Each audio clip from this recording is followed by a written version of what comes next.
This is the second studio by the Architecture and Design Office fame. My name is David Lee, and with me is Marina Borderonay. The two of us are partners at the office and, of course, hosts of the show. And today, our guest is Muyiwa Oki. Muyiwa is the president of RIBA, the Royal Institute of British Architects. He's also an architect at Mace Group, a construction consultancy company in the UK. Yes, and with Muyiwa, we talk about how he became an architect, his how architecture school was for him. He had some funny kind of anecdotes about that, and of course, how he became president. Yeah, how does that happen? And what they're doing at the Royal Institute of British Architects, and the most important, the key issues and challenges that are facing the architecture profession today, and how he and RIBA are meeting those challenges. Yep.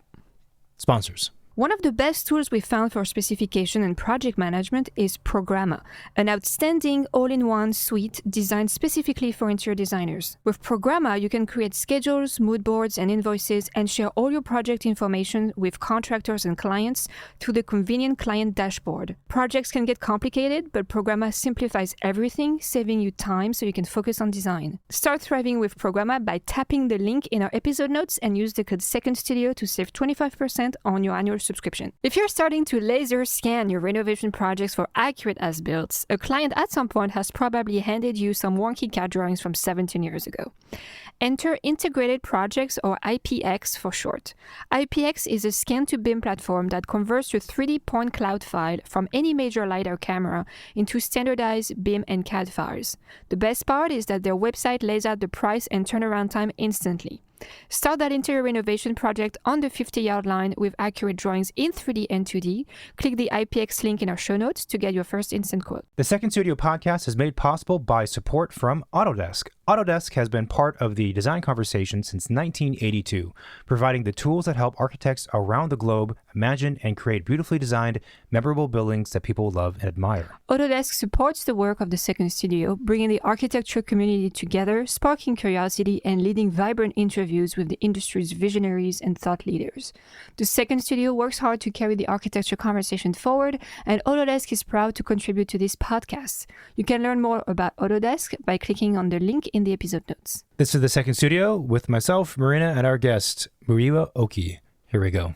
I'm a Nigerian of Nigerian origin. I was born in Nigeria, and I grew up in Nigeria. So I did some of my formative years in Nigeria. So my primary school, and before my family moved to the UK, my house is where I grew up, and well, we grew up in this little town, an estate, a sort of housing development off like the east side of Lagos. So it was like at the end of a motorway that goes into the city center, Lagos city center. So it's very like removed from the sort of now very popular scenes of what hustle and bustle of Lagos, and things you see on TV, and or you probably have seen when Rem Koolhaas went to Lagos. So that sort of conception of Lagos isn't what I grew up in. It was very sort of quiet, super like, sort of suburban, actually not sort of, very suburban Gotcha. a town. And yeah, but I still had that sort of relationship with the chaos of Lagos, and there's you step outside and there's just that sort of proximity to like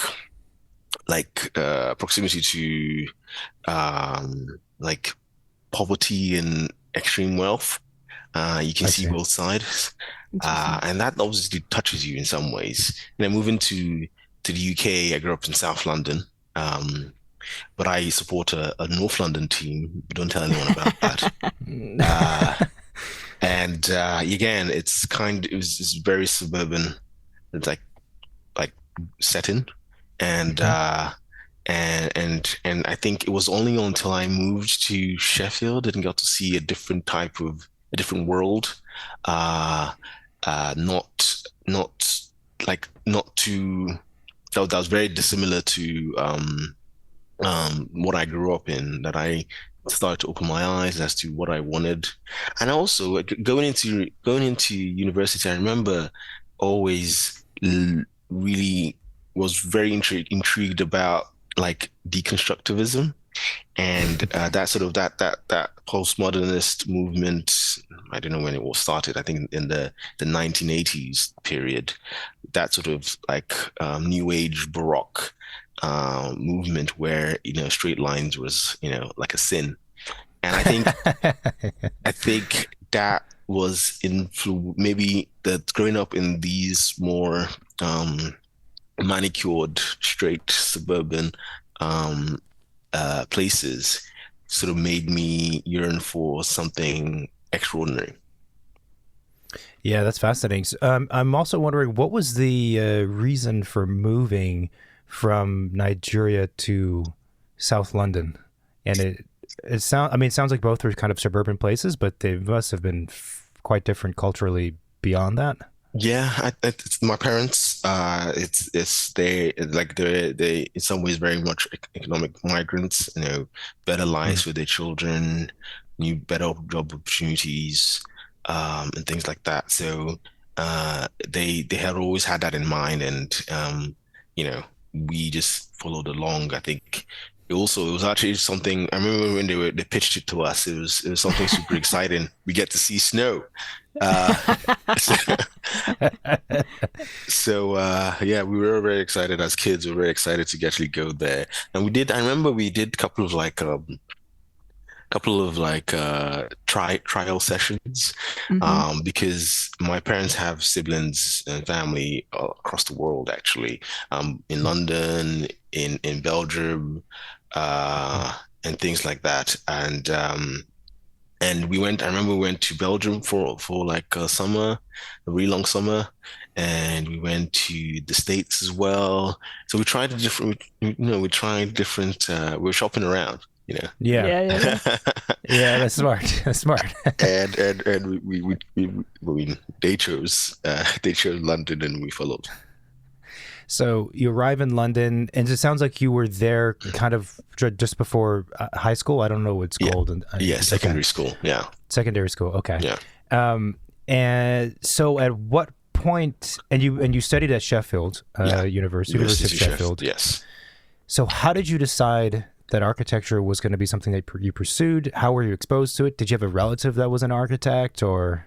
No, I was just fascinated by it all. Uh, Huh. and I was pretty good at there's a few things that I was good at. I was good at maths because and also my parents are very much academics, so you kind of had Oh, to not have to, but it was the unsaid rule that you'd have to do something professional Hmm. as a child of an immigrant. So you I think it'll have been a hard sell if I said I wanted to be an actor or something. I think yeah, sure, sure, sure. What did your parents do? What did your parents do? my parents they're both academics, so my dad is a professor now in a university back in Nigeria, and my mom had been taught in secondary schools most of her life. Gotcha. Wow. Okay. Yeah. Yeah. I want to So be like a tattoo artist. Okay. It's yeah. interesting choice. Yeah. Sure. Yeah, right. Uh, Yeah. so, So there was that. I mean, I had to be grounded in a little bit of reality, in what I was good at, and again, being the middle child, I think, the other guys, my siblings had chosen very, it's seemingly anyway, very straight and narrow stuff. So my brother's a doctor, my sister, she's a teacher, and she does maths and further maths, and she's all about innovation and whatnot. And I was that person who wanted to be more creative. mhm. And I think art and architecture and that sort of mixture between creativity and analytics and problem solving, well, something that was really really resonated with me was that the fact that there's an end product to what you do. Hmm. And you get to see at firsthand the fruits of your labor, uh, Yeah. which was very attractive to me. And I think also I remember doing a few I remember doing a few like not away days, but summer camps and things at Mm. University of Cambridge and all these other places, and and also being mentored by a few other people, and they were like, yeah, no, you should do that. You should, it's different. It's and again, going back to this whole like doing something different and going away from sort of suburban life was something that really resonated and I was attracted to. Hmm. That's great. I'm not familiar with the University of Sheffield so much. What was it like studying there? It was, I think, in retrospect, I think it was a very grounding university. They focused on like the human scale. Mm. Hmm. Is like architecture for people. And I think that has you can there's a thread and then the influence in what I'm doing as president here to try to understand and make other people understand that architecture, the reason why you do architecture is to enhance people's lives, Hmm. and to make people live a life just a little bit better. Hmm. And that focus on that subject matter was very, very much apparent in Sheffield in comparison to other schools, which, there's more of a some schools are very focused on the technology, some schools are very focused on the drawing and like the communication Hmm. element to it. Hmm. So, and Sheffield was very much like city-based, socially driven architecture. Yeah, that's fascinating. You're right. There are a lot of different types of schools, and everyone kind of finds their own paths. But I will say, personally, for me, I remember now back when I was an undergrad, there were some studios that were so heavily form based, and I Hmm. always had, as a student, challenges with that because I just couldn't understand like where this is coming from. Yeah. And I was always left wondering like, but how does this affect like anybody who lives here? And that seemed to be in that particular studio like not the focus. Hmm. Didn't do so well in that studio. Yeah. Yeah, go ahead. No, and Uh, I think, I mean, I think all of it is part of what architecture is, and I mhm, don't think it's like one or the other. I think because it's an active course, an active discipline. You do have to think about the form, and then you have to think about people who live in that set form, and you have to think about how it functions and all that consideration. And yeah, maybe I mean, there, sh there should hopefully going forward there will be more universities that consider all three of them with Hmm. equal measure. yeah, I agree. It's also really hard to do, and Hmm. depending on the university level. But Hmm. if you're dealing with a 19-year-old, sometimes It's it's just a yeah. lot to architecture, right? Like it's all Hmm. the stuff you mentioned, and then probably another four different factors and avenues to study, Yeah. and they all come together in like one piece of art. It's like Yeah, it's kind of complicated, it is. and it takes time to figure that out. Um, one of the questions that I do like asking guests is, was there anything about the architectural education that surprised you, or it was Hmm. different from maybe any expectations you had or didn't have? So something that immediately surprised me was how very not so good I was about at it. At the in undergrad, Yeah. I was really upset with myself and like, why don't I get it? Why can't I draw a stair properly? Because I went to school at uni in like the late to early 2000s, 2010s, 2010. So it was like that sort of cusp between like Yeah. drawing by hand, and then moving on to like sort of BIM and CAD and things like that, using it quite openly and open and freely. So there were still some assignments that you got given. Like I remember that I think the first semester, one of the first ones in the first semester, about like drawing a stair, and you think, oh, a stair is so easy. And you drawing it by hand with like the set squares and stuff, and a pen and pencil, and then line weights. Oh God, it was, Jesus, that was so like, and also making it neat as well. It's just so frustrating. And that was, I just realized how terrible you are at it all.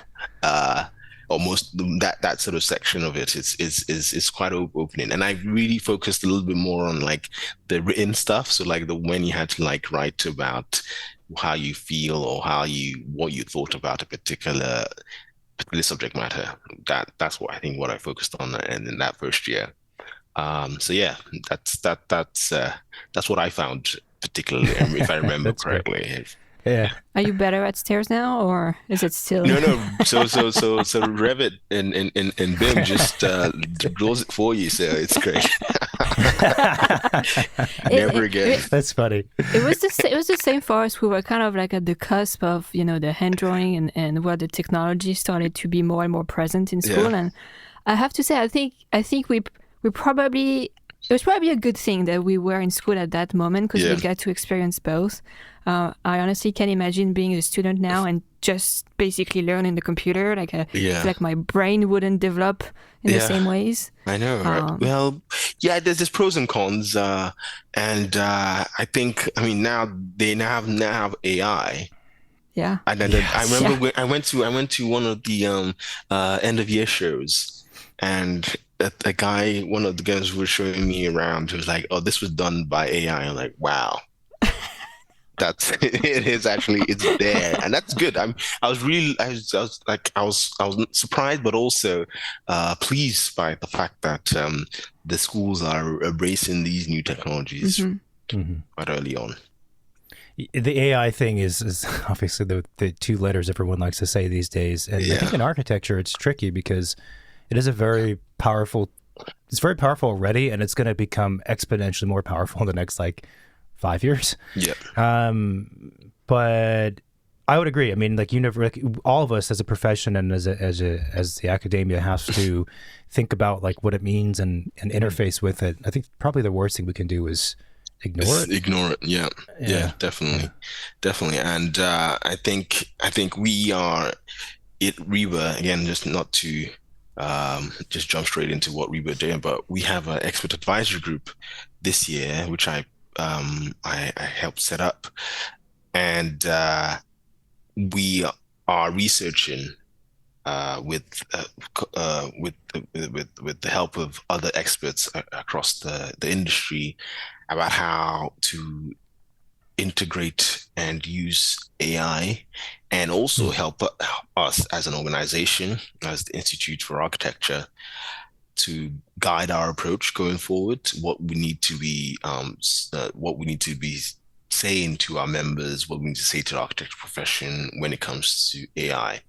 So yeah, look forward to the report that comes to council at the end of the year, and then what the recommendations are and how we implement them. Yeah, fascinating also because it's probably with all digital technology these days, it's something that moves so quickly and evolves so quickly that it takes quite a bit to stay up to speed with just what's happening. So you're in school, you finished. Oh, by the way, I love the story of you struggling to draw stairs, because I think that's actually maybe not stairs specifically, but the struggle that students have when they start architecture school, even all the way through it perhaps, is pretty common. And I actually think that it's almost exactly what most people don't expect, especially in the millennial and younger generations. You come out of high school you know, you get all A's or whatever it is. You get to architecture school, and the first assignment, they're like, fail. It's the wrong line weight, or it's the fuzzy lines. You're like, what? You know? I drew the line. Yeah. I don't like your design. Not Try good again. enough. Sorry, try again. Yeah, exactly. It can be a tough transition. It's a very tough transition.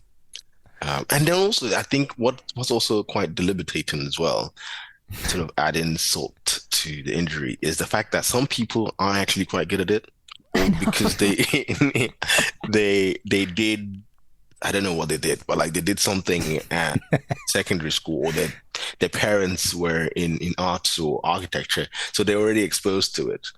And it was just like, oh, okay, well, I gotta step my game up. Yeah. I do remember having some classmates who were just, for whatever reason, they were really good. Yeah. And they would just show up. They would do the assignment in like half an hour and show up, and everyone loves what they do. I'm like, this is so unfair. It's so unfair. Like, come on, give me some of that. Whatever you have. What is it?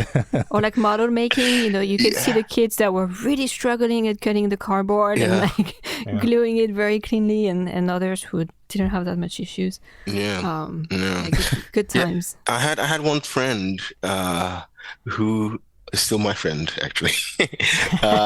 He was really good at like BIM, like or CAD and BIM. And he's just like into games and things, and he just did, even that stair drawing that we were asked to do, I think he did it on CAD first, and then just like traced it. I was like, what's his name? Very resourceful. And I was like, oh, that's funny. What? You could do that? And we had to like project lines and stuff. Oh god, I remember that.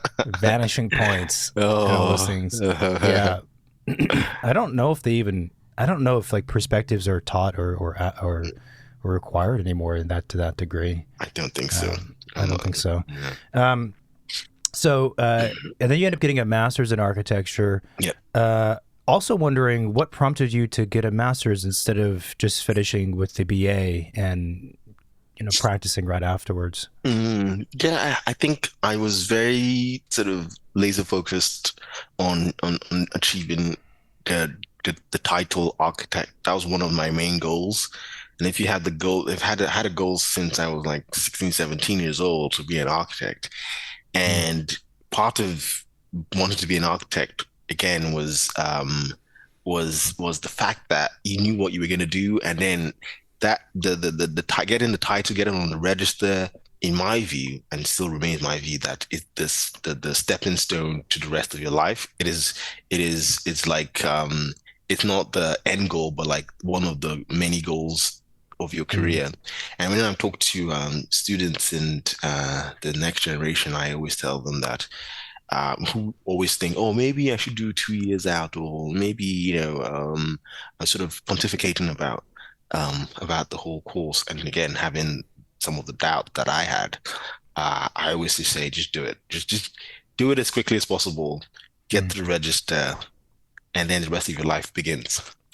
So that's what I was going for. That's why I was doing it. I wanted the rest of my life to begin once I get to the register. But if I think about it, I think I would have gone to a different school. Although I had a fantastic time at Sheffield, I just think, I think it would widen my exposure and to like what it is, how to create better architecture, have more and broader influences, a plethora of influences. So I think that's one thing I would have changed, but not changed knowing of the MA. Yeah. So the degree in the UK works similarly as it does in the US. You do a 5-year and then like a master after that. Well, typically, it depends. Yeah. No. Well, do you want to go on, David, or do you want No, please. All right. Please. Well, it's in 3 parts. So it's RIBA part 1, part 2, and part 3. And it's the part 1 is your equivalent to your undergrad, which is 3 years. Yeah. Part 2 is a post-grad master's, which is 2 years. Okay. And then the part 3 is I can't remember what the official postgraduate diploma, which is 1 year. And sometimes I think RIBA's course is a night. It can be 9 months to however long you want to make it. So, Gotcha. Okay. yeah. Okay. So it's actually similar. I went to school in France. I think it's the same system we do. You can stop after 3 years, but I think most people go up to 5, and then eventually you do like 1 more year of kind of working, going to seminars, and then being able to get your license. Yeah. Yeah. I see. So the one, So it's a bit different it's a bit different than than the the United States. US, So yeah. the 1 year, the third leg, which is 1 year, which is I don't know, structured by RIBA, is it's not like a school that you go to. It's more like seminars and courses here and there mixed in with. I assume you're practicing at the same time. Yes, you're practicing at the same time, Okay. and it's about it's the core is about how to like run a practice, and it asks you the I think the goal is to like question what the role of an architect is, and like what type of contracts and what procurement methods, and you through case study how you would deal with things as an architect in a sort of make-believe world, but also trying to use examples from your work experience, things that you're doing right now. That's interesting. It sounds a little bit different from what happens in the States. This is like the most interesting part of the conversation, I'm sure, to people. Whatever. In that, well, the most typical route is you get either 5 years of education or 6 years, depending on what that is.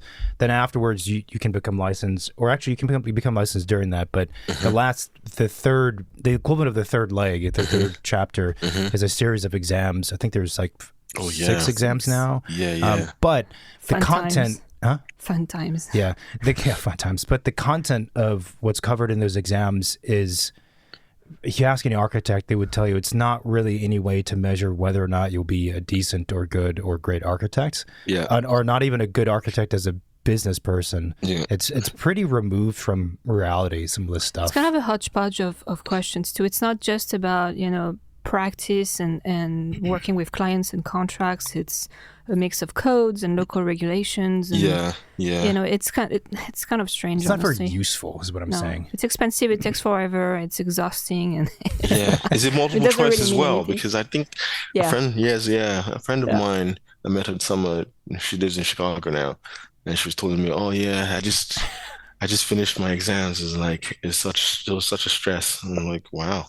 And she was telling me it's multiple choice. I thought I had misremembered it, but yeah, well, the one that I did at RIBA, because a variety of schools also do it, but the RIBA version of it is it's like scenario based question. So Yeah.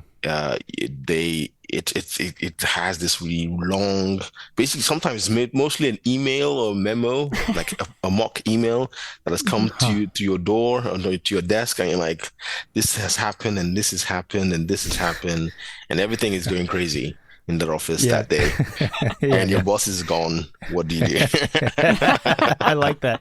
That's like role playing. That's exciting. like, well, I'm taking the day off. I'm going home. That sounds more enticing than sitting in a room for 3 hours where there's construction going nearby and the ACs makes it like 50 degrees and you're trying to answer a multiple choice that's not a trick question, but really it is a trick question. Anyway, so you finished at Sheffield, then you practiced for a while at Grimshaw, and then a few other places doing kind of different things. Yeah. It sounds like a mixture of different things. Yeah. I mean, I started bread and butter stuff, more housing developments, regeneration, mixed use developments, in a practice in Birmingham, and that was exciting. And also, again, I remember lots of like, again, we were in that period of like BIM and doing things using CAD, right? And I remember getting so frustrated when we had to do these sort of tall buildings and do the room data sheets and things like that. So the areas, the floor areas, calculated how many units are in the building, versus how big they are, the total GIA, and such like. And then because we're in this sort of weird stage of doing stuff by BIM, but also doing it sort of jailbreaking the BIM. If you change something, you kind of had to like change the calculations again, and that was like a manual process. I just remember that was very stressful. But and then it was sort of working with other people, especially when we started getting BIM folks, BIM specialists indoors, working with them to help build the capability on the architecture side to make sure that we're not just doing stuff because it's quicker to do, and then basically creating more redundant processes. But that was, I think, part of learning was learning how to do these sort of high-rise design, housing design, but also I was very fascinated by the sort of the technical process parts of it all. And then I moved on to Grimshaw, and then I moved on to where I am right now, Mace. Gotcha. Interesting.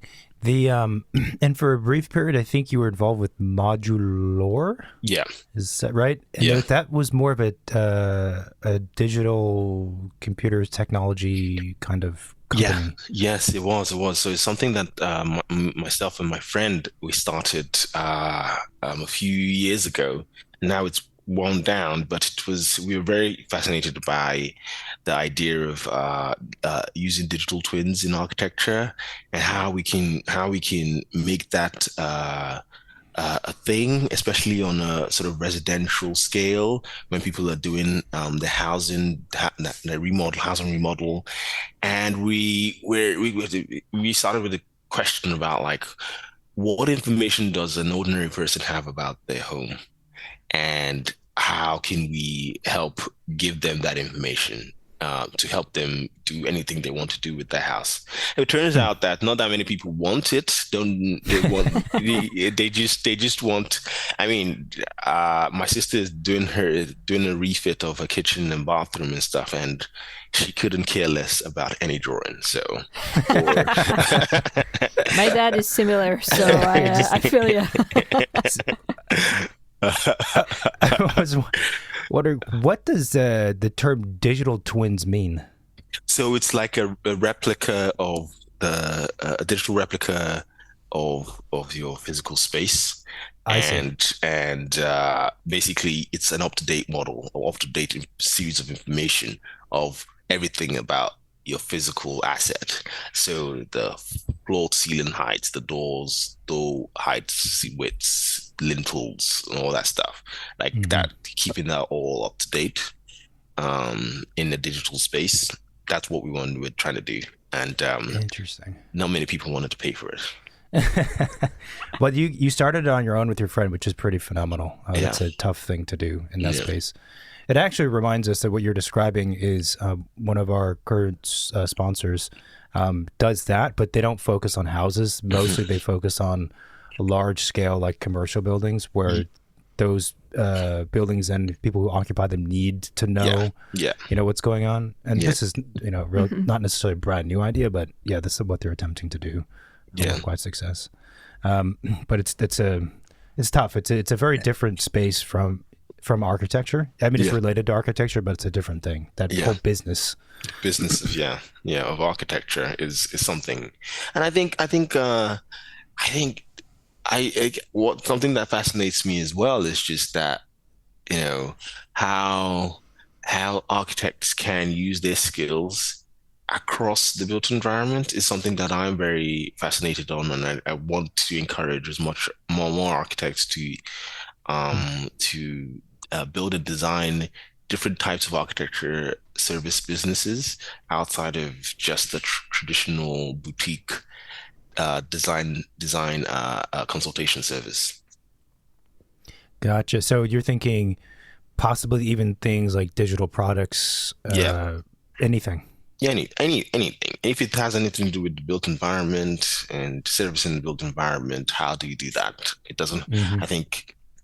Gone are the days that uh, you know, I believe like if you want to be the next Norman Foster or Richard Rogers, I don't think you're going to be doing what if you're doing exactly what they're doing, you're not learning from them in some ways. So you need to think a little bit differently. Yeah. I like that. That's well a good said. approach. Yeah, I like that too. Because specifically Rogers, I mean Norman Foster too, or Lord Lord Foster. Lord Foster. Yeah. Lest we forget his title. We don't have titles like that here. No, we don't. We should.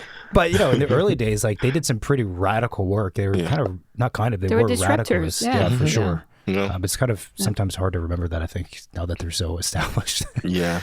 Yeah. No, I mean they even their style was so different. And I remember there's a documentary about them. I think there's this. I think I watched it a few years ago now, so I don't really exactly remember, but I think one of them said something about like the reason why they went to AA or something was because it was the only school that was teaching about like nothing to do with sort of it was teaching modernism, and it wasn't always about like this sort of classical or neoclassical baroque type of style of architecture. And that was one of the reasons why they chose where they wanted to go to, because they wanted something different. And like you said, it's easy to forget that was totally rad. It was. Well, I think this is going on a tangent, but I think Rogers, who did they work? It was Rogers and Piano who did the Pompidou Center. Yeah. I mean, they won that competition and they were like 23 or something insane. Yeah, in the 20s. Yeah. And their proposal, of course, is crazy. And it's crazy by today's standards. Whenever I see the building, I'm like, this is an insane building. I don't know. It's an insane building. Everything, like the structure, the architectural language, the place in which it's built. You look around, nothing looks like that. Nothing looks like it. And then half of it is public space as well. Half of the site is it's very radical. And now a quick break to thank the sponsors who support the second studio. We are supported by Enscape. Enscape is a real-time visualization and VR tool for the AEC industry. It is also a program that we use in our office. And we like it because, one, it's a plugin and not a separate application, which means we can work natively in our modeling programs, such as Revit, SketchUp, Rhino, ArchiCAD, or Vectorworks. Two, it's super easy and versatile. We've used many other rendering programs, and a lot of times they're just difficult to use. That's not the case with Enscape. We can do renderings, 360-degree panoramas, videos, and immersive VR experiences with a breeze. Thirdly, it renders in real time, so we can see the light, shadows, and materials of the renderings as we're working. So start your free trial today by clicking the Enscape 3D link in our show notes. One of the easiest ways to get accurate existing condition drawings for houses is with an iPhone or an iPad app called Canvas. Canvas is a tool we use on many of our projects. Instead of surveying a home manually, we simply scan it using our iPad, and Canvas processes the scan to produce accurate drawings and even 3D computer models. The file format works with AutoCAD, Revit, ArchiCAD, Vectorworks, SketchUp, and others. It is extremely easy to use, fast, and really has been a huge benefit for us and our clients. Try it out by visiting canvas.io/SSP and get your first as-built free. Fellow architects and interior designers, if you are looking to elevate your workflows, then we suggest using the BIM computer program ArchiCAD. ArchiCAD leads the industry by enabling architectural and interior design firms around the world to freely design, supported by innovative technology that expands as far as the imagination can stretch. As ArchiCAD continues to evolve with technological advances, architects can push that technology to their advantage while working in an accurate model. Start your fully functioning free trial today by clicking on the ArchiCAD link in our episode notes. So I'm also wondering, how does one, graduate from school, practice at a few places? You have Mace, which is a consultancy. Construction consultancy, yeah. Exactly. And now you're president of RIBA. Yeah. So how did that happen? Yeah, now I'm president of RIBA. How did that happen? It happens because you seize the moment, right? Carpe diem and all that stuff. And there is this like window of opportunity and then there is there's an issue that needs to be brought through that window, which is the issue about like sustainability of early career practitioners in architecture, Mm-hmm. and like overtime pay was an issue that in 2020 everyone was talking about, especially during the COVID period, and that Yeah. sort of feeling that young emerging practitioners who were in the early years were being mistreated, and it was up to someone.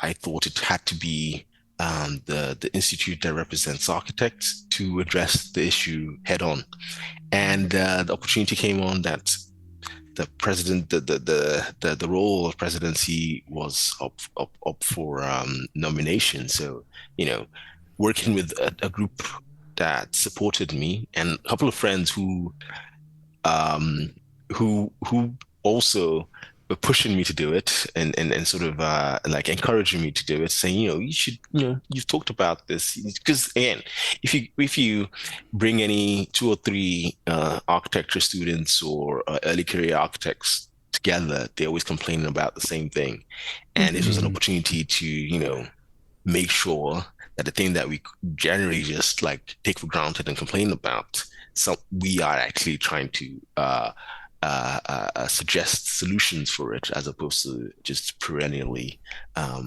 being agitated by it. So that's how it Yeah. came about.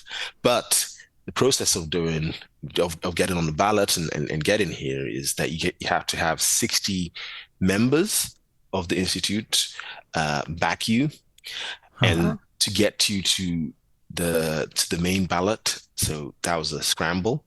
And then when you get on the ballot, you then have to campaign on issues that you care about. And I mean, I thought that the idea about advocating for a more sustainable built environment in a meaningful way is necessary. The idea to bring fairness and diversity into what we do and how we do it is necessary, and the general welcoming of technological evolution in design and construction practices, whether it's via AI, BIM, in the profession, is necessary. And those are the three things that I really care about. I really cared about passionately, and about 2,000, 3,000 people also cared about it, so voted for me. That's That's amazing. amazing. Yeah. So yeah, you ran a campaign and all of that. That's Yeah. yeah. Yeah. So how does after you have 60 people who are backing you, and then Mhm. you can move on to the next phase, I guess, or the Mhm. next kind of area. And you said you have to present and discuss issues. How does that take place? Like, what is the format? Is there a Is there a blog? debate? Is there Are you Yeah. standing on a podium on stage? Like, how does it work? Yeah, so I was somewhat not lucky, but it helped in some ways that we were just coming out of lockdown and COVID and things. So most people were online, and we were still doing things online predominantly. Mm-hmm. So there were there was a focus on being online, and you could get a big enough crowds in like those ginormous Zoom meetings, Mm-hmm. and I think that helps. So the organization puts together hustings, which is kind of like campaign hustings, like you would see in any sort of presidential or gubernatorial campaign. And there were three of them, and outside of those three, there are other things you had to do. So whether it's on social media or in person, you just sort of go and talk to as many people as possible, as many different architectural practices and offices as possible on your campaign manifesto points. And before I forget, you also had to submit. There's submittal, which is your CV and your yeah, like your manifesto pack, like about I see. 2,000 word, like why you should be Mm-hmm. considered for the role. So that's the basis of for which you are judged on, really. Interesting. Do you have to debate other architects? It wasn't Or is really it? wasn't really that much of a debate. It was more of it was like question and answer sessions to the audience. And Huh. I don't know whether it was a new thing for my year, but I don't think in previous years, I remember seeing videos of debates, but my year, I didn't get to do a debate. I got to do like hustings, which are a fancy word for like interviews. Yeah, yeah. Yeah. Okay. Yeah. And then so I don't know, we're asking all these questions about how it works, but so does it come down to a vote of all the RIBA members Yeah, or, yeah, okay, yeah, it Wow. is. that's really cool. That's really cool. Yeah. I think it's great that I feel like I totally we totally resonate with what you were saying as younger professional. Like a lot of us are complaining about all of those things, but ultimately it's what do you do to make it change Yeah. besides complaining. So I think it's great that if you do feel strongly about something, that you actually take action and try and get into one of those positions Yeah. that could make a difference. Yeah, Um, get it on the get a seat at the table, and Mhm. ask the questions, and hope and hopefully get people to take it seriously, which yeah. the RIBA is taken seriously. So, what does your day-to-day responsibility or role looks like for RIBA in the position you're in? And you're still running Mace at the same time. I'm not running Mace. I work in with Sorry, Mace. working. Yeah. Not yet. Yeah. He's Not on, yet, he's on the anyway. campaign. Yeah, what does my day-to-day look like?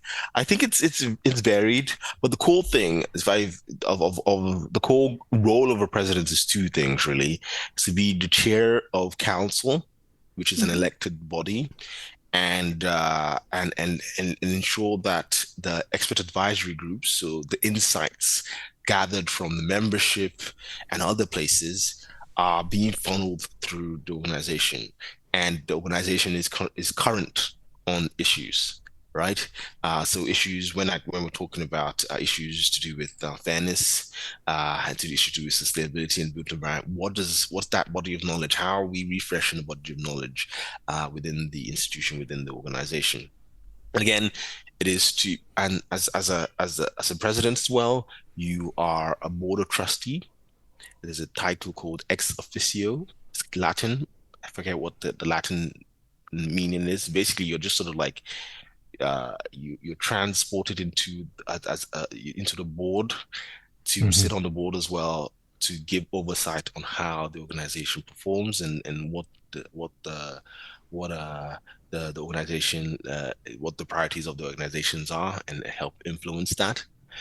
And you work alongside the executive team. So Max is on the executive team, and the CEO and others about how the organization works for the members.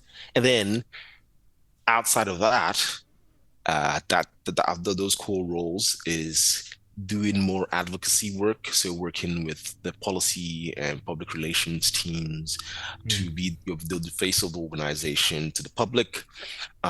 So whenever we have any public engagement activity, you're there.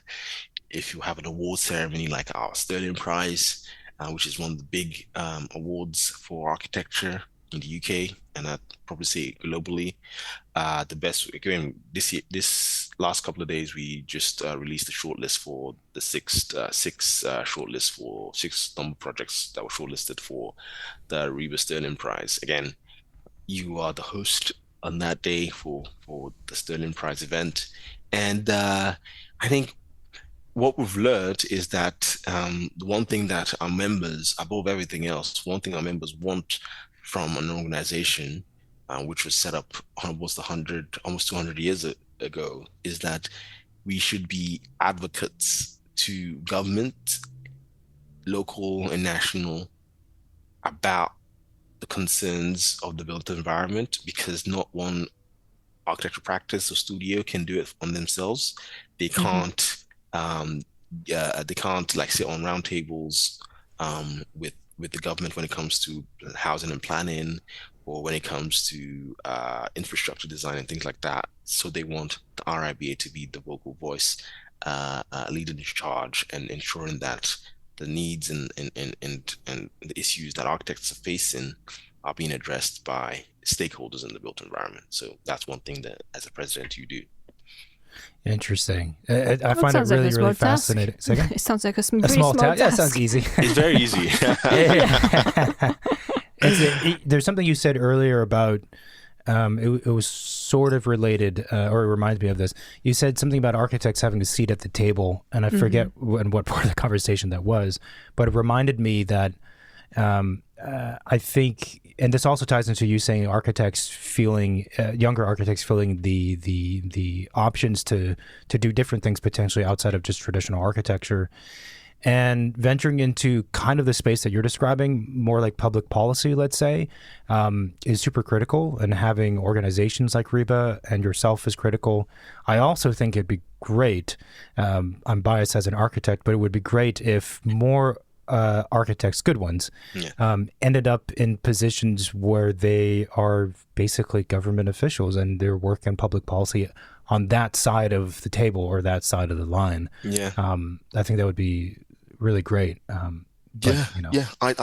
think so too. I think anything that touches the built environment, wherever it is, I think it'll one of my messages. And if you read my monthly columns at the RIBA J, just nice. Plug. A little plug here, go for it. So harmless plug there. I talk about things that the issues I think affecting architects, but also what I think architects could and should be doing about it.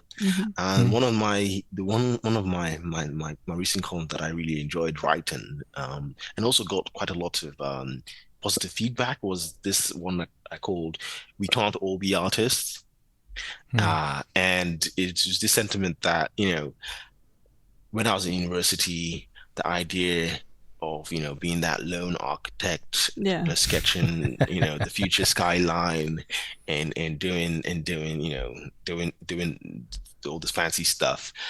That's what I grew up with. And I think, well, yes, you can do that. And there should be architects who do that, but also you should sort of, there needs to be a sort of plurality of like what it is, accept the plurality of what it is to be an architect, whether it is at a typically design focused practice, whether it is, like you said, David, you're in policy making side of things, whether it is even you're working at a technology company and, the designing the tools that architects use to make good architecture. I remember this conversation I had with one of my friends and colleagues about the fact that, if you using BIM or using Revit or something, the fact that you have to draw everything in plan first before you actually get to see its in section and things like that really affects how you think about the design. Because you're like, well, does it work in plan first, as opposed to, whether in comparison to when you're using Rhino, like there's a more sculpting format, and that's probably influenced by the people who designed the software, and influences how you design things. So I think my encouragement is for architects to seize this opportunity, but also make it legitimate in our ecosystem that, a good architect works in a design practice and other things too. Yeah. There's definitely a feeling in a lot of schools that if you're not that artist or you don't have the capacity, that you should just kind of give up. And it's not true, obviously. And even in a traditional architecture practice, there's a lot of different roles that one can be in. I like that. Go ahead. Yeah, I mean, like the role model that's being presented to, I think, any architecture student is being the architect who's going to get published and studied in school, right? And it's kind of almost, it's interesting because I think it's just a matter of awareness. Like when I was in school, I had no idea that an architect could be ending up in doing all those kinds of, jobs after graduation. Like we don't all have to be just designing buildings, and I just was never aware of that. And I'm thinking, if you had like a lecture or two in a school just for students to be aware of their possibilities, you probably would limit like the failing rates and dropping out rates of students leaving schools, because they can make models, like they just don't have the capacity to do that, but they could be really good at doing something else within architecture. And it's kind of a waste, because they came into architecture for a reason at the beginning. They had to leave probably because of the wrong reason. And it just seems like if you just had given them the information for them to know which route to go, you could have opened up like a new door, a new branch within architecture for someone to explore. Yeah. The point about the different tools that architects use is a really good one too, because now there's really only like 4 programs that exist, and it's like everyone uses the same ones. Yeah. And it's probably a good question of like, how does that impacting what we're doing? Yeah. I want to ask you, this is a small question of, what do you think some of the, well, you probably already listed it, but some of the biggest issues facing architects, the profession of architecture, or this architecture as a whole, and what are some of the ways you think that architects, the boots on the ground, so to speak, can do to help aid those issues or combat those issues at that level compared to what you're doing, which is, I don't want to say above because it sounds hierarchical, but you're kind of in a different big picture. Different space with RIBA, right? Yeah. I mean, is it being underpaid? Is it what is it? It's probably a bunch of stuff. It is. It's quite a lot of things. I think first thing is one of the biggest challenges is accessibility to the profession and that retention rate.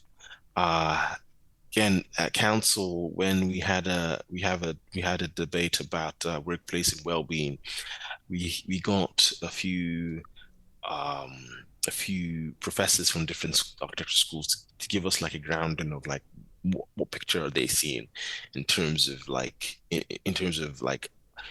retention, in terms of people going onto the register, graduating, and all that sorts of thing. And one fact that really struck me, but also you kind of know it as well, anecdotally you feel it, is like the amount of women who drop out of the profession is staggering. I can't remember the exact, especially in UK anyway. It's I can't remember the exact figure, but it was after post, like I think in part 1, undergrad, it's almost 50-50, and then by part 2 you get less women. By part 3, even less, and then like 2 years in, even less. And then I mean, you can tell like maybe it is because women are having children and things, starting families, and that has an effect. So it that sort of making the profession accessible at all stages is something that we just need to address head on, and it's something that I have done. I've just started doing in my term as president, to understand the picture, understand the data from our membership and wider, and when we come together as a group in this institution, figure out what it is, what sort of levers can we pull, what incentives do we need to create, and how do we then create that environment? How do we create the weather to ensure that less and less women and other people of color and other groups get to enjoy and stay in this profession that we really like and really love to do. So that's one thing it's a big challenge. It's a big challenge, because I don't think if you want to create these wonderful places that everyone should live in and thrive in, I strongly believe that it needs to be created by diversity of people. And the other thing that I can think of is the environmental challenge, climate change. How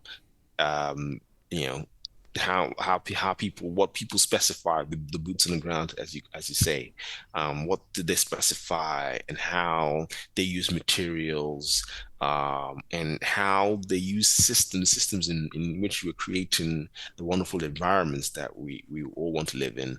What is it that they're doing so different to help sort of cascade upwards to address the environmental challenge? And the third thing I'd say is, third and final thing I'll say, I think it's that digital revolution, AI, how's it changed the profession? What do we need to do to adapt to go forward? So those I think are some of the big challenges. I would say so. I'm. It's interesting the move toward more sustainable ways of practicing and buildings seems it's not an easy path, I wouldn't say, but it seems a bit clearer because it's measurable. We're dealing with the physicality of carbon emissions. Yeah. But the first point of kind of retainment and making the profession accessible to historically the minority groups of all different kinds, that's a much more elusive and not as easily quantifiable in terms of how to get there. Yeah. So my question is, so like, what are the things you can do to help encourage that? Is it just promoting? I don't mean promoting in terms of like pay and levels, but promoting as in announcing to people who are already in those positions? Is it making, I don't know, standards for firms to follow? I mean, like, what kind of things? Because it's going to take time for sure, right? It's not like you can do it overnight. No, definitely it's not. I mean, but the challenge is that there are groups like Women in Architecture who have been around for quite a long time, and they've been talking about it. So I think it's that sort of collaboration across the aisle, across different groups. But also, I do think there needs to be like carrots and sticks. And yeah. And I don't want to like sort of preempt what we're going to do post the data collection that we've gathered over the past year. But I think there needs to be a sort of, like you're saying, some sort of a charter that practices sign up to. I see lots of businesses around the world wanting to be affiliated with the B Corporation, which is I can't remember exactly what it is, but it's like it's a badge of honor that says that you are sustainable and you do ethical. You have like above standard ethical practices, and basically what that shows is that companies of whatever size and scale want to signal that they are good and people should work with them, people should work for them, and it's a sort of feather in your cap type of thing. And I think an institution like ours should lean into those types of certifications to help practices be better, to ensure that women and other historically minoritized groups feel better when they when they work in with various businesses with various practices. But fundamentally, I think it also then just goes to pay and fees and stuff. We just need to be better at that sort of the economical side of things. And again, something that we're discussing internally at RIBA is like, how do we encourage and help practices and companies and architecture practices just think are more economically savvy, fiscally prudent, how to run better practices and things like that, to ensure that they pay their staff well and such like. I think that's probably a worldwide issue. I mean, in the States too, it's crazy. Like you could take 15 firms in the same city and they all charge differently to their clients, and they all run better or less their businesses because they were never trained to run a business, or maybe they're just making the wrong decisions every time, and it just trickles down to their employee and all of that. So it's kind of a tricky and global issue, I feel like. I think also in general, architects feel like they are undervalued and underpaid, at least in the US. Yeah. And to the the way maybe the general public and potential clients also see them. Doctors are always very put up there and paid a lot of money, right? But architects, it sounds prestigious, but then when it comes to actually pay an architect, it's almost like you have to like fight your way through. It's. I think everything is related, and I like your point that it is the issues of social equity, let's say, are tied at some point to the economics of an architecture practice. That is 100% true. Because as one gets a little bit older and it comes time to have a family and et cetera, you, at some point you realize, oh yeah, I can't survive on 20 grand a year. That's not like viable. Yeah. And then that severely limits like potentially where you can work based on et cetera, et cetera, et cetera. So it's all for sure tied together. Yeah, it is. And I think that I would like to see a more acceptance of that economic security. One part of the reason we want to be in a job and a career that's fulfilling is the economic security, and architecture as a practice needs to embrace that. I love hearing you say that, because I do think that for a long time that sentiment was almost rejected, and it was almost the opposite. It was kind of like, I don't know, and this is a generalization, obviously, but we're architects. We're above money. We don't concern ourselves with capitalism and things like this, because we're artists and we change the world. And I think that was very much the mentality. And I think the rejection of talking about money or the economics of a practice was also rejected. And I think it was only, from my view, it was only until very recently, I want to say, the last 10 years, maybe, where it started to be more of a conversation. I do think that our generation, and especially the younger ones, are like, absolutely not. This needs to be a center part of all the conversations that we have. Yeah. Like it has to stack up, especially because, I don't want to get super philosophical here, but I don't know how old you guys are, but like my generation, we came into university post global financial crash, and the idea that the comforts of the safety nets that our previous generations took for granted when aren't there, it wasn't guaranteed, meant that there's this heightened sense of we need to our jobs need to feel secure, and we need to make that clear, make that known, and if it's not, we will vote with our feet to move to different places to that ensures that sort of basic need, economic security, is met. Yep, that makes total sense. That's for sure. This is kind of a tangent, but like on Instagram, I get hit with random stuff sometimes, and I came across this clip of this elder gentleman who's probably boomer age, so maybe in their 60s or 70s, I don't know, something like that. And he's talking about finding wealth, right? You probably see a lot of these things on social media. And he's like, if you buy 3 properties by the time you're 30, and then you invest in those properties, you take that money, you resell, and blah, blah, blah. And that's it. You're a the millionaire. comment section is like, just hold up a second. How do you buy one property? Anybody for like 30, 40 and younger is struggling because they haven't thought about buying 3 properties? Bro, none of us can afford to buy anything. That's the problem. Like all of what existed before, that's out the window. That doesn't exist. It's a different reality now. Yeah, exactly.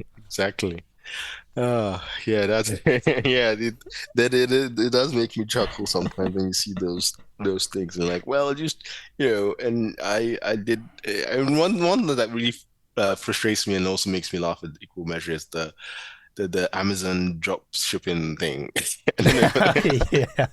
Yeah. It's a shortcut. I don't know. Yeah. But what you're trying to say though is that sort of like the opportunities ordinarily would have been afforded to people of this particular age back in the day aren't afforded to us right now, and that means we need to I mean, we need to make smarter decisions, more logical decisions, outside of the I'd say the decisions about, the reality needs to then be translated into the story that you tell about your life, about the what you do and the impact of what you do in the world. I think all Hmm. of that needs to like marry up together and needs to make sense in different ways. So yeah, it's something that I, again, of that generation, want to make aware to everyone that it's not shameful to think about these things. I love it. I love it. And I think it's also a great example of why it's so important to have people who are of a certain generation, let's say in this particular part of the conversation, but Yep. also have certain experiences to be in positions like yourself, Hmm. because it's a more likely chance that those serious issues are going to be championed and discussed about. Yep. It's also that you understand them Yep. because you're living You them. live in them. Yeah. You're not learning through a poll, but you're part of Yeah. what's happening. And in fact, a, a lot of the reasons why the initial motivations for you running for presidency and now becoming president or sort of parallel to why we started the show 8 years ago. We had a lot of friends, probably similar to you, architects. Hmm. We'd work after work. We'd catch up, and everyone would talk about the same things, like you just as you described. Yeah. And at some point, we were like, we didn't choose to run for the presidency for the IA, but I thought to myself, like, I think there's a way where we can bottle this up amongst other things and Yeah. put it out there, and I think it's going to resonate, and it has. Yeah. To everything that you've said. Yeah, I mean, your reach has been, it's global now. Because I get to see it as well, over here in the UK, and you do lend a voice to the sort of thinking, the rumination in your head, and the fact that other people are talking about and thinking the same way just gives you a little bit more confidence. So yeah, it's great to see, to have things like this out there. Yeah, a bit more confidence, which is nice. I did have a question. It's super fascinating, RIBA and organizations like this. Hmm. Is it hard to, how do I phrase this? Is it hard to keep in touch and understand what the quote common architect, the average architect is thinking and feeling, to kind of connect and understand that, and then have that information get to you and then have turn it into an action item at the RIBA level and space? Because that always is I feel like is one of the common easy complaints with other architecture organizations who will be unnamed in the United States, is that Yeah. they're just so disconnected from like the practicing architect, and it Yeah. makes the average practicing architects feel quite a lot of disdain toward this That- unnamed organization. yeah. I mean, I think that's why you gotta have the refresh of the president's position. Mm. It's every two Yeah. years. But you have you have 1 year to campaign as well. So 1 year, so 3 years in general, in total. But it's that refresh to ensure that the membership and the architecture fraternity, their voice is being heard and is carried through via the office of the presidency. And again, the office of the presidency has a particular status. It has in the organization, in the profession, in society in general as well. So again, that's one way to do it. And something that I'm gonna want to. I don't, people keep asking me about my legacy. One thing, my one legacy that I want to leave behind is the I have I have asked the executive team to put together a spreadsheet for me, or the spreadsheet for the office of the president, about what regions do we cover. We also have a chapter in USA, by the way. So all our different Oh. regions, um, all the different schools of architecture in the regions that are validated by the RIBA, and all the reoccurring events that happen in said region. And it's like a map of like what the office of the presidency has been engaged, how the office of presidency has engaged in all the different regions. And it's my hope that when I'm in office, I get to see a handful, I get to engage with a handful of the different regions. And if it's a legacy item, the next presidents will pick up where I left off, and so on and so forth. And it'll help to address the issue that, when, like you're saying, the plight of the everyday architect isn't being filtered through to the top of the organization. But if we can continue, we can get this off the ground and continue doing it, it wouldn't just be focusing on a particular region.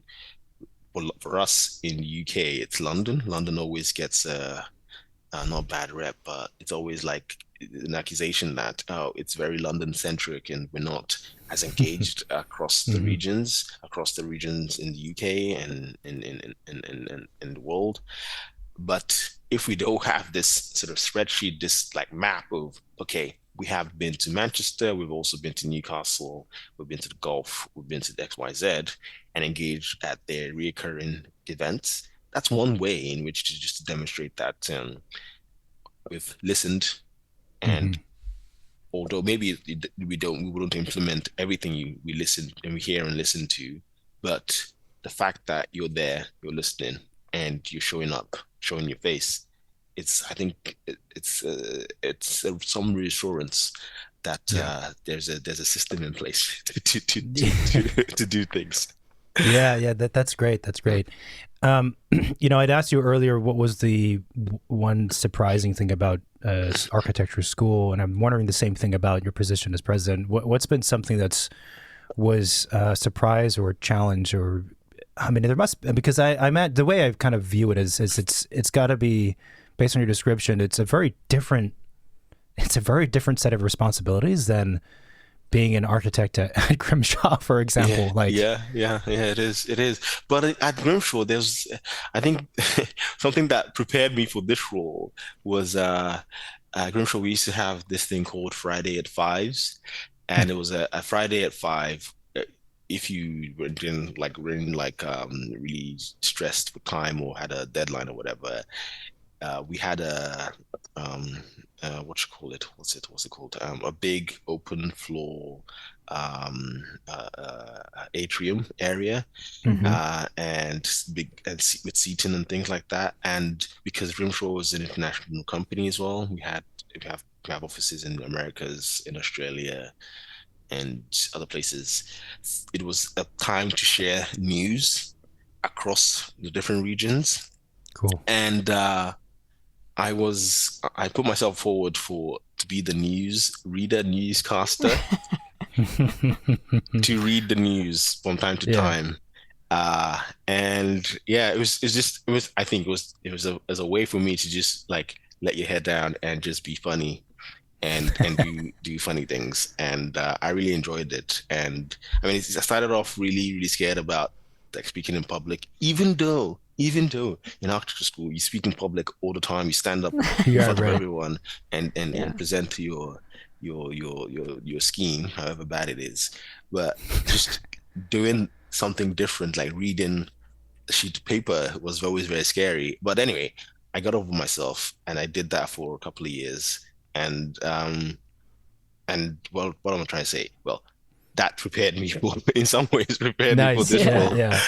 Where you have to talk to people a lot and present ideas quite a lot, ideas that are not based just on architecture to the general public, really.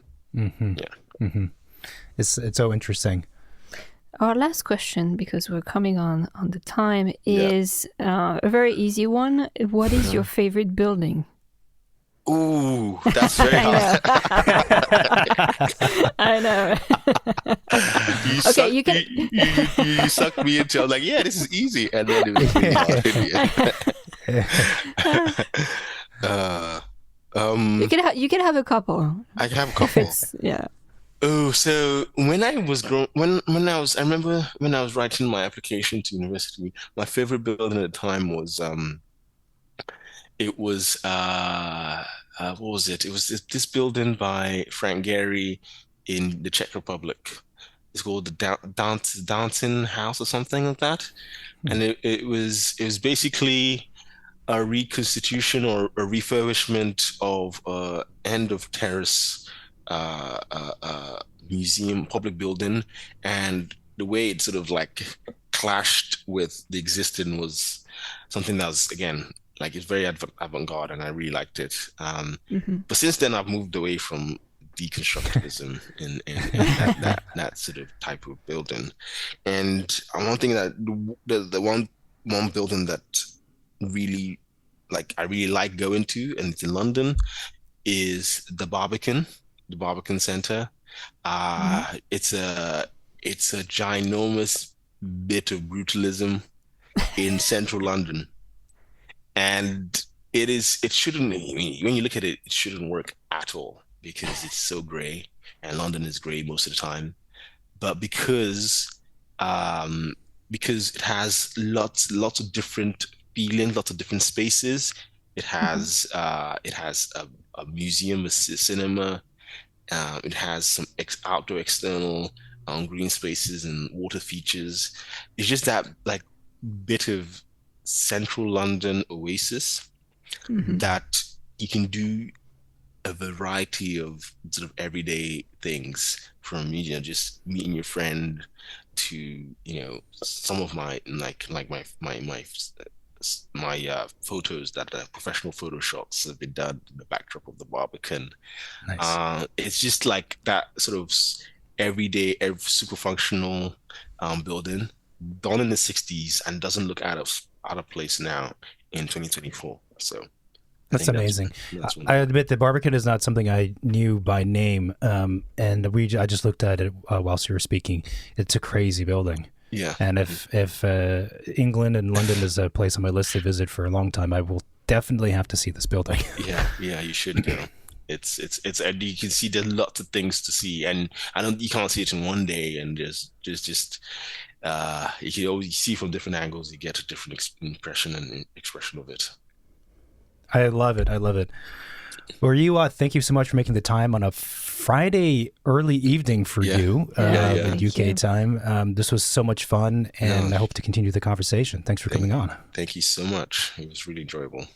Thank you, everybody, for listening to this week's episode. If you like what we're doing, then please support us by leaving the show a review in the Apple Podcast app. You can also rate and subscribe and share and etc. on Spotify and YouTube.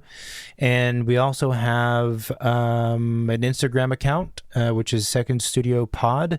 We have a pretty good following on there. So if you want to be part of the community and ask questions, leave comments, that's a great space to do that in.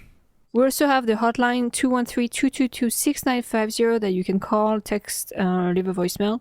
If you have any suggestions for guests, any topics that you want us to talk about, send us your ideas. And we have a website, right? Yeah, we do. Which is secondstudiopod.com. You can find over 400 some odd episodes on there. And thanks for listening. A lot of great guests coming up soon. Talk soon. Bye. Bye-bye.